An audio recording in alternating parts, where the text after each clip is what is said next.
Inin DigiCast Negros 10. Ang napulo ka mga nagapanguna nga balita sa Negros Island region ng amon idulong sa inyo. Kagari ng top story subong adlaw, Enero 2. Magmatic eruption sa Kanlaon, posible nga matabo sunod sa FIVOX. Pagpauli sa evacuees, wala anay gina-recommend. Police Station 10, nakabaton sa pagpamahog nga sudlon sa mga armado. Bangod sang magahod kitambutso sa motorsiklo, kafgu ginbuno patay. Parang nga pagdubo sang bilis ang kalamay, hindi manami sa ekonomiya sa Negros sininga 2025. Kag sa good vibes, retired judge nagdaog sang brand new car sa New Year's Eve raffle sa Bacolod City. Tinatanan sa DigiCast Negros 10.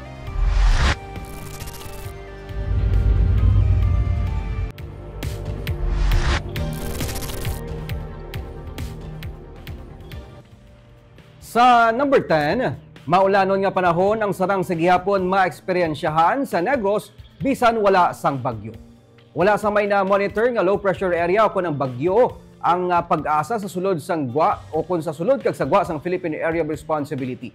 Pero may tatlo ka mga weather system sa karon sa Pilipinas nga mahimo magadala sang ulan. Unang hangin amihan na nag-aapekto sa Northern Luzon. Ang shoreline o kunang pagtabuay sang matugnaw kag mainit nga hangin na nag-aapekto sa Central Luzon kag ang Intertropical Convergence Zone o kun ITCZ o kunang pagtabo naman sang hangin gikan sa Northern kag Southern Hemisphere nga among naman ang nagadala sang ulan sa Visayas kag Mindanao.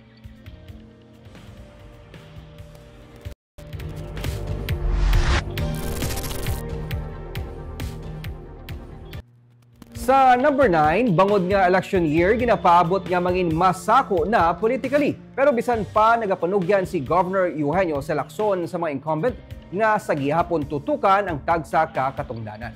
Para kay Governor Lacson, niyara sa advantage ang mga incumbent. Rason man nga dapat tutukan nila ang ilang nga mga trabaho bangod sa sini nga pamaagi, tigayon nila nga ma-convince ang ilang nga mga constituents nga iga-re-elect sila. Samtang sa unang nga flag raising ceremony sa tuig 2025, kag sa una man nga pagsapol sa mga department heads, ginpahanumdom ni Lacson nga ang mga awards nga ilan na baton simbolo sa ilang nga kapasidad sa pagserbe kasubong man sa ilang nga responsibilidad. Pila sa ginapaabot nga mga operational na ang bag-o nga building sang Knowledge Sea. Pila ka mga panad facilities kag mga slaughterhouse. Many of our officials who are up for re-election will be very busy politically. But of course, I remind them that if you are an incumbent, that's actually an advantage, because you don't really have to campaign; just continue serving your constituents. That's like campaigning already. So you're reminding them to focus on their work. Yes, focus on their work because that's exactly what you have to do to convince your constituents to re-elect you. So yes, I encourage them to continue serving their constituents.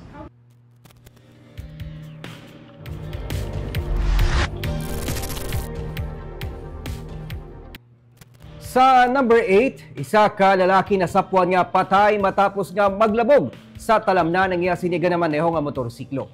Napatay ang isa kaginkilala kay alias Tisoy matapos madulaan sang kontrol sa ginamaneho nga motorsiklo las 4:50 sang aga sang New Year's Day sa Bagong Dalan sa Purok Neptune sa Barangay Singkang Airport sa Bacolod. Sa investigasyon sang PNP, madasig ang pagpadalagan sang biktima sang iya motor padulong sa sur nga direksyon sang madulaan siya sang kontrol kag nagtabog sa talamnan sa kilid sang dalan. Nalampos ang ulo sang biktima sa bato. Bangod sang impact, napatay ang biktima.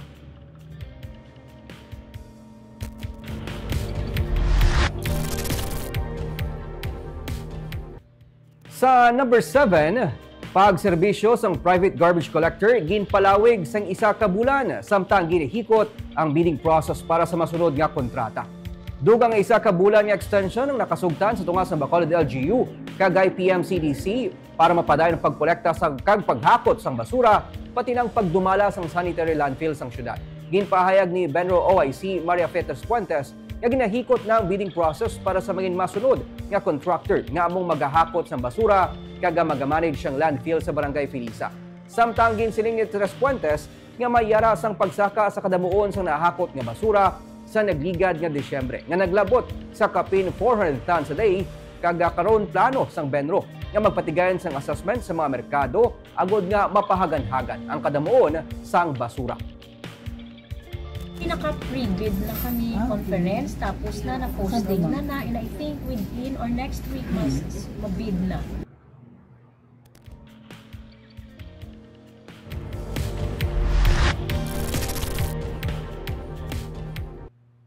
Sa number 6, bangod sang magahod nga tambutso sang motorsiklo, isa ka kafgong ginbuno kag napatay. Patay katapos ang kafgo matapos na ginbuno bangod sang magahod nga open pipe sang iya sini nga motorsiklo sa Purukubay sa Barangay Santa Rosa sa Banwa sa Murcia kaagahon sang New Year's Day. Ang biktima ginkilala kay Geno Garcia, 27 anyos, samtang ang suspect ginkilala kay Rinaldo Aguisando Jr., 33 anyos. Sunod sa kay Police Major Sherwin Fernandez, ang hepe sa Murcia PNP, ginaligar ginsaway isang suspect ang biktima bangod sa magahod niya nga motor pila ka oras matapos ang pagsugalaw sang bag-ong tuig. Dugang pa ni Fernandez, nagbaysay pang duha tubtob nga nagresulta sa pagpamuno. Ginhingagaw dala sa ospital ang biktima apang gindeklarar nga dead on arrival sang doktor. Naarestong suspect kag karon detained na sa Murcia PNP. Magapangatubang siya sang kaso nga homicide.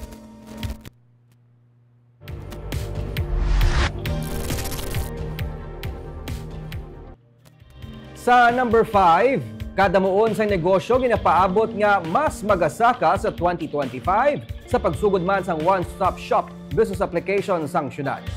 May arasang 10% nga discount ang mga business applicants nga maka-fully pay karon nga nagsugod na ang one-stop shop business application sa Bacolod City Government Center.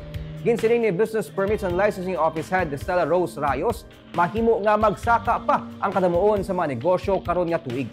Mas ginpadasig kag ginpahapos naman sang BPLO ang proseso para sa mga aplikante paagi sa online business application. May masobra sa 24,000 ang mga business applicants na nagigad nga 2024. Magalawig ang one-stop shop sa Bacolod LGU upod sa mga government agencies kag mga barangay hasta sa Enero 20. Ang mga business applicants ang sarang gihapon makatransaksyon sa Government Service Express sa SM City Mall kag sa Bacolod Express Service Office sa Ayala Malls, Capital Central. Ang ating business registration is 24,690.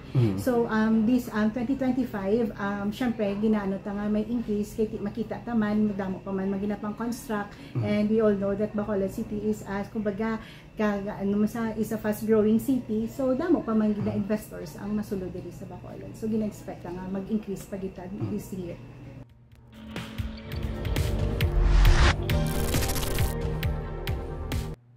Sa number 4, kung magapadayon ang pagsarurot sang presyo sang kalamay sa 2025, ining mag-aapekto sa ekonomiya sang probinsya. Inisunuman kay Negros Occidental Governor Eugenio C. Lacson na nagsiling humalin sa pagnubo sang productions ang may epekto na nga daan sa kita sa mga nagasalig sang ilang palangitan-an sa tubo kaangay sa mga tapasero. Hindi man lubos nga mahangpan kung anong nagtuga sang price drop.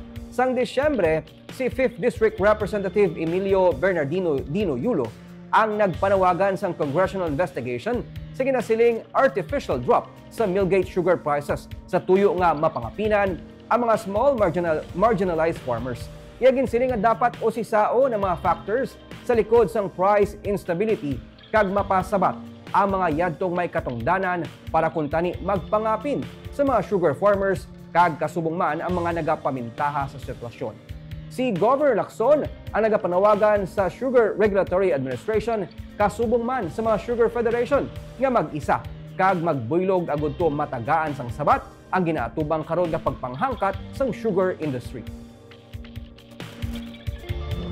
If this continues, then definitely that's gonna affect the economy of Negros. No? A classic case, no. Even production tonnage-wise, there's a drop, no, through the years. That means our cane cutters are earning less because there's less canes. No? So somehow that will affect also our economy. But talagang the price of sugar is really affecting us, no? The drop in price. And the problem is most of the planters can't understand why.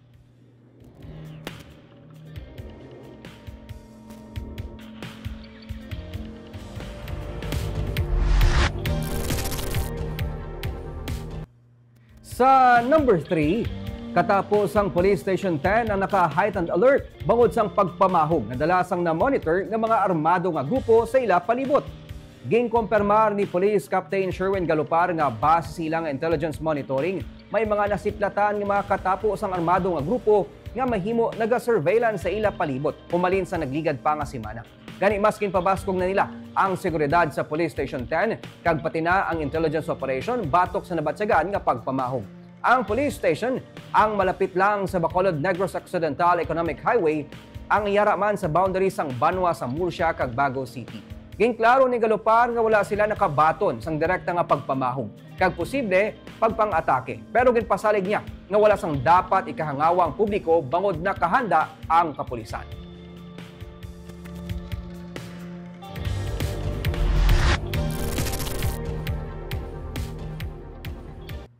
Sa number 2, worst case scenario. Ginapreparahan na sa Canlaon City kag isa ka simulation exercise ang ila sini ginpatigayon.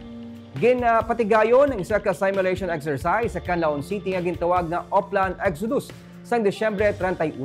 Sunod kay Mayor Jose Cardenas, ini ang exit operation strategy sang syudad bilang preparasyon sa worst case scenario. Hinali nga maglupok ang bulkan Canlaon. Ginpahayag ni Cardenas, mahimo nga mag-evacuate ang bilog na syudad kung maglabot sa alert level 4 ang bulkan, bangod maglabot na sa 14 km ang danger zone, kag ang syudad ang nahamtang sa sulod sini. Dugang pa niya, paagi sa sini nga tikang, matun-an na nga daan ang pag-transport sa mga evacuees padulong sa Banwa sang Valle Hermoso kag Gihongan City, nga magaserbe bilang temporary shelter sang kapin 60,000 ka pumuluyo.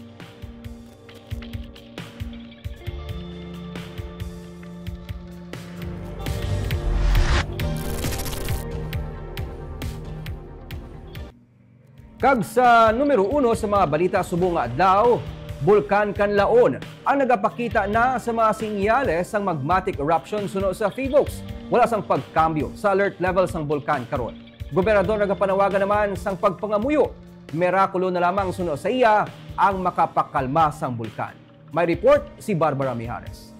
Ang amat-amat na pagsaka sang sulfur dioxide emissions sa Bulkan Canlaon humalin sang eruption sini sang June 3. Ang wala untat na pag-record sang volcanic tremor humalin sang Disyembre 9 ang pila lamang sa mga klaro nga sinyales. Suno kay Maria Antonia Bornas, ang chief sang Volcano Monitoring and Eruption Prediction Division sang PHIVOLCS, nga may matabo nga magmatic eruption. Kung ano nga klase, kung saan o kag kung ano kadugay, suno sa iya ang hindi mapatod. Suno kay Bornas, nagapabilin sa alert level 3 ang bulkan, kasumuman ang pagpatuman sang 6 km danger zone. As of now, wala pong tayong ibang interpretation dyan kung hindi meron po talagang napipintong pagsabog, pagputok ng magmatic eruption.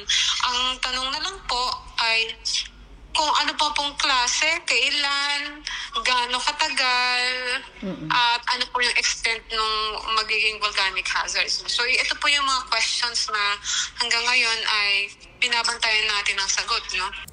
Suno kay Bornas, as is ang ilang nga abiso.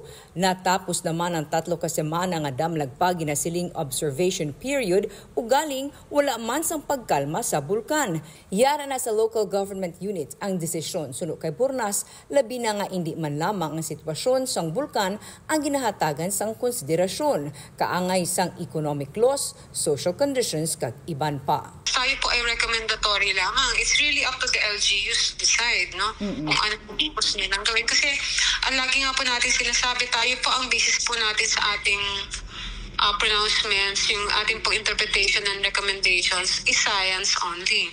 Nagapanawagan si Governor Eugenio Jose Lacson sang pagpangamuyo sa sitwasyon sa bulkan. Nagapati siya nga divine intervention na lamang ang makapagkalma sa kanlaon. Sa madason nga semana, suno kay Lacson, magapatawag siya sang pagsapol sa Office of the Civil Defense. Luyag niya italakay ang sitwasyon, lakip ng assessment kung bala may posibilidad nga pwede mapabalik ang mga evacuees. Experts say it will erupt, but they don't know when it's gonna happen. So there's a decision to be made. No? In fact, I'll be calling a meeting. I don't think I can call for it tomorrow, maybe next week, together with OCD about the possibility of, yes, the warning is there, but is it possible to return to home? No. So we will get into a discussion with regards to that. Wala labot nga samtang nagadugay, hindi man mapahamtang ang mga apektado, hindi man malikawan ang threat bahin sa ikaayong lawas suno kay Lacson. Sa karon na plaster na ang tanan nga mga kinahanglanon sang evacuees sa sulod sing isa ka bulan o kung tubtub sa ikaduha nga semana sang Enero. Wala pa man matandog ang 50 million pesos nga pondo nga ginrelease ni lamang sa Malacañang para sa probinsya. Kung matabo nga iga-expand pagid sa 10 kilometers ang danger zone suno kay Lacson, mas mabugat pagid ini nga pagpanghangkat. Para sa Digicast Negros, Barbara Mijares.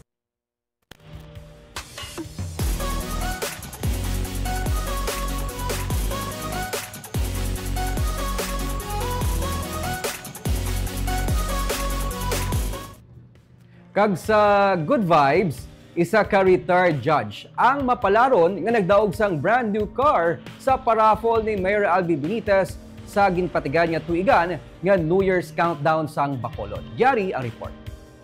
Nagdagsa sa Bacolod City Government Center ang mga tumalanaw sa pagsugalaw sang 2025 sa ginhiwat nga New Year's countdown. Upod sa sinadya ang mga komedyante nga sanday Ian Red kag Osang The Rock Diva.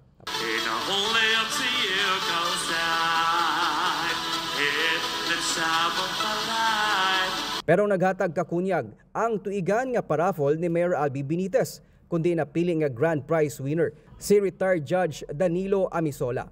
Backchip member si Amisola, gani automatic siya nga narehistro sa raffle. Sir Danilo, congratulations! Kag ikaw sa subong nagdaog sang brand new nga Toyota Wigo. Si Amisola ang ikaduwa nga napilian matapos wala makasabat sa iya nga gin-register nga number si Dolores del Rosario nga taga Barangay Singkang Airport. Kaina lang sang aga, ginbato ni Amisola ang brand new nga Toyota Wigo. Magluwas sa iya, pilaman ka mga raffle winners ang nag-claim na sa ila premyo sa Bacolod City Government Center kaina. Ang mga papremyo ang gikan sa personal nga pondo ni Mayor Albi.